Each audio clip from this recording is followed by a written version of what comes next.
နေစဉ်ကိုမှာကြုံတွေ့နေရတဲ့အသေးအမွှားပြဿနာလေးတွေကြောင့်စိတ်ရှုပ်နေရပြီလားဒီညမှာတော့အိမ်မှာရှိတဲ့ PC လေးတွေနဲ့အလွယ်တကူဖြည့်ရှင်းလို့ရမယ် Mylon နဲ့ Life Hack ၁၁ခုကိုဝေမျှပေးတော့မှာဖြစ်ပါတယ်တစ် PC ဝတ်နီအဖို့တန် PC တွေကိုတခုလုံးဝအင်းကြီးမှာမဟုတ်တဲ့နေရာမျိုးမှာဒီအတိုင်းလေးဖွက်ထားကြည့်လိုက်ပါနိခြေတုတ်ခုံပချော့အောင်အင်ကခြေတုတ်ခုံလေးက6ထွက်တန်ကိုလူကြီးနဲ့ကလေးတွေလဲမှဆွေးနေရလားခြေတုတ်ခုံအောင်မှာ plastic wrap တစ်ချက်ခံထားလိုက်ရုံနဲ့မြဲမြံသွားပါလိမ့်မယ်3အဝတ်မြင်မြန်6နီမိုးအေးလိုအဝတ်မချောင်ညံချိုင်းဖာပုံအောင်မှာအပေါက်ဖောက်စပီယန်6ခန့်ဆက်နဲ့ဟော်ပေးလိုက်ပါအဝတ်တွေခဏလေးနဲ့6သွားတာကိုတွေ့ရမှာပါ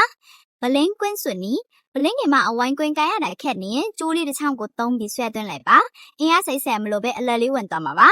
ငါအပင်ရီလောင်းဆက်အပင်ရီလောင်းဖို့အချိန်မရှိရင်ဗလင်းဖင်ကိုချင်းစည်းကွင်းနဲ့အပေါက်ဖောက်မြေကြီးတဲ့မြုပ်ပြီးရေးဖြစ်ထားလိုက်ပါဒါဆိုရင်အပင်တွေအတွက်အော်တိုရီလောင်းဆက်လေးရပြီပေါ့6လက်နွေးအိတ်စိတ်ကစီးတဲ့ခါလက်အိတ်နဲ့လားလက်အိတ်ွယ်စီရမလို့ပဲအစားတောက်ထည့်တဲ့အိတ်ကိုလက်ကင်မှာဆွထားလိုက်ရင်လက်တော်တော်နီးနှွေးထွေးစီပါတဲ့ခုနိစီးတက်ရခက်တဲ့ကလေးတွေထက်ပေါက်စီးအထွေးလေးတဲ့ဆေးရည်စိတ်ဝင်အောင်လုပ်ပြီးကျွေးကြည့်ပါစီးတက်ရတာပိုလထွားပါလိမ့်မယ်ရှေ့စအုပ်မှထားနီးအရေးကြီးတဲ့အချက်တွေကိုမြင်မြန်ရှာတွေ့ဖို့စကူးညင်ကလစ်မှာစတစ်ကာလှလှလေးတွေကပ်ပြီးအမှတ်ထားလုပ်ထားလို့ရပါတယ်ကိုတိတ်အစားရှာနီးတိတ်ခွေသုံးတဲ့အစားရှာမရလို့စိတ်ညစ်ရအောင်3မီတာနဲ့တွားကြထိုးကန်လေးကပ်ထားလိုက်ပါဒါဆိုရင်နောက်တစ်ခါသုံးရတာအရင်အဆင်ပြေသွားပါပြီအိုးဖုံးပင်နီးအိုးဖုံးလက်ကင်တွတ်သွားရင်မလွတ်ပြပါနဲ့ဆေးပလင်းခွန်ဝက်ဦးနဲ့နတ်ကိုသုံးပြီးခိုင်ခက်နဲ့လက်ကင်အသေးကိုကိုယ်တိုင်လုံနိုင်ပါတယ်နေရန်ကကွယ်နီးတကားဖွင့်တဲ့အခါနေရန်ဆောက်မိဒီမပျက်စီးအောင်ပိုင်းကန်းချစ်ဆက်ပြပလင်းရဲ့ပန်တော်လေးကိုဖြုတ်ပြီးနေရန်မှာကတ်ထားလိုက်ပါသူကအခုခံပြီးဆောင်ရွက်ပေးမှာပါဒီနီးလေးလေးတွေကအိမ်သုံး PC အဟောင်းလေးတွေကိုအသုံးချပြီးဖြစ်တနာတွေကိုဖြည့်ရှင်းတဲ့အကောင်းဆုံးနီးလိုင်းနေပါပဲဒီ life hacks လေးတွေကိုတီးထားတာဟာအိတ်ဆောက်တာလက်ဆောင်ထားတယ်လို့ပါပဲ